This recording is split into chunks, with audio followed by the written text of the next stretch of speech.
Chapitre 11. Jésus priait un jour en un certain lieu. Lorsqu'il eut achevé, un de ses disciples lui dit: Seigneur, enseigne-nous à prier, comme Jean l'a enseigné à ses disciples. Il leur dit: Quand vous priez, dites: Père, que ton nom soit sanctifié, que ton règne vienne. Donne-nous chaque jour notre pain quotidien. Pardonne-nous nos péchés, car nous aussi nous pardonnons à quiconque nous offense, et ne nous induis pas en tentation. Il leur dit encore: Si l'un de vous a un ami, et qu'il aille le trouver au milieu de la nuit pour lui dire: Ami, prête-moi 3 pains.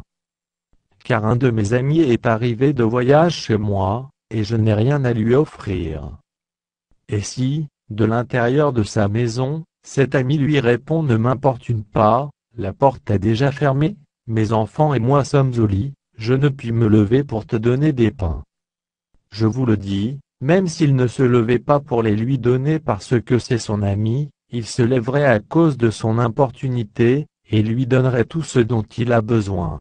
Et moi, je vous dis: demandez, et l'on vous donnera, cherchez, et vous trouverez, frappez, et l'on vous ouvrira. Car quiconque demande reçoit, celui qui cherche trouve, et l'on ouvre à celui qui frappe. Quel est parmi vous le père qui donnera une pierre à son fils, s'il lui demande du pain? Ou, s'il demande un poisson, lui donnera-t-il un serpent au lieu d'un poisson? Ou, s'il demande un œuf, lui donnera-t-il un scorpion?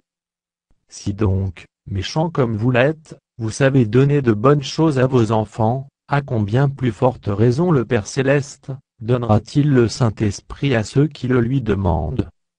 Jésus chassa un démon qui était muet. Lorsque le démon fut sorti, le muet parla, et la foule fut dans l'admiration. Mais quelques-uns dirent: C'est par Béelzébul, le prince des démons, qu'il chasse les démons. Et d'autres, pour l'éprouver, lui demandèrent un signe venant du ciel. Comme Jésus connaissait leurs pensées, il leur dit: Tout royaume divisé contre lui-même est dévasté, et une maison s'écroule sur une autre. Si donc Satan est divisé contre lui-même, comment son royaume subsistera-t-il, puisque vous dites que je chasse les démons par Béelzébul? Et si moi, je chasse les démons par Béelzébul, vos fils, par qui les chassent-ils? C'est pourquoi ils seront eux-mêmes vos juges. Mais, si c'est par le doigt de Dieu que je chasse les démons, le royaume de Dieu est donc venu vers vous. Lorsqu'un homme fort et bien armé garde sa maison, ce qu'il possède est en sûreté. Mais, si un plus fort que lui survient et le dompte, il lui enlève toutes les armes dans lesquelles il se confiait, et il distribue ses dépouilles. Celui qui n'est pas avec moi est contre moi, et celui qui n'assemble pas avec moi disperse. Lorsque l'esprit impur est sorti d'un homme, il va dans des lieux arides, pour chercher du repos. N'en trouvant point, il dit: Je retournerai dans ma maison d'où je suis sorti. Et, quand il arrive, il la trouve balayée et ornée.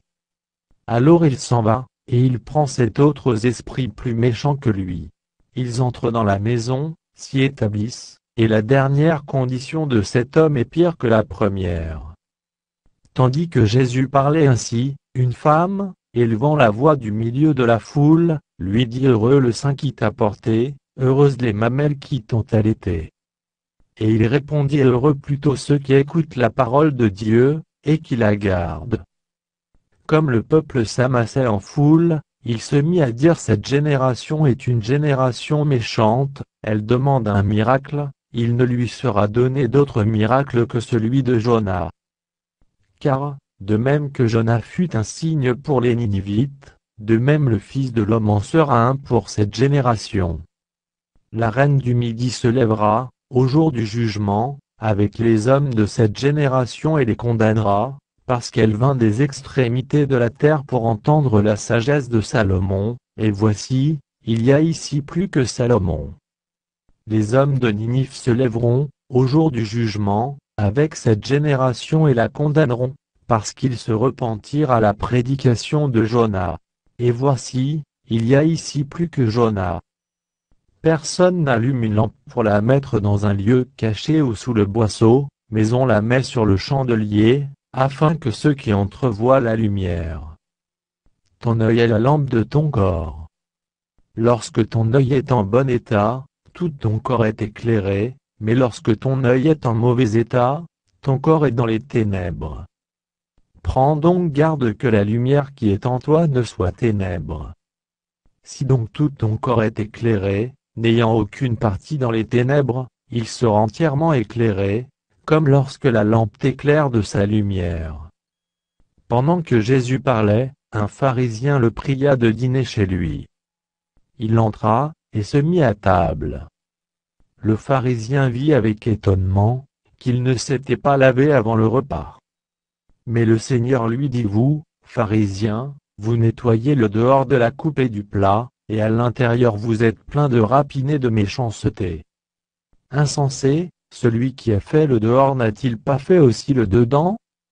Donnez plutôt en aumône ce qui est dedans, et voici, toutes choses seront pures pour vous. Mais malheur à vous, pharisiens, parce que vous payez la dîme de la menthe, de la rue, et de toutes les herbes, et que vous négligez la justice et l'amour de Dieu, c'est là ce qu'il fallait pratiquer, sans omettre les autres choses. Malheur à vous, pharisiens, parce que vous aimez les premiers sièges dans les synagogues, et les salutations dans les places publiques.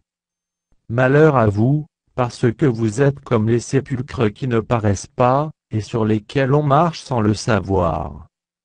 Un des docteurs de la loi prit la parole, et lui dit: Maître, en parlant de la sorte, c'est aussi nous que tu outrages.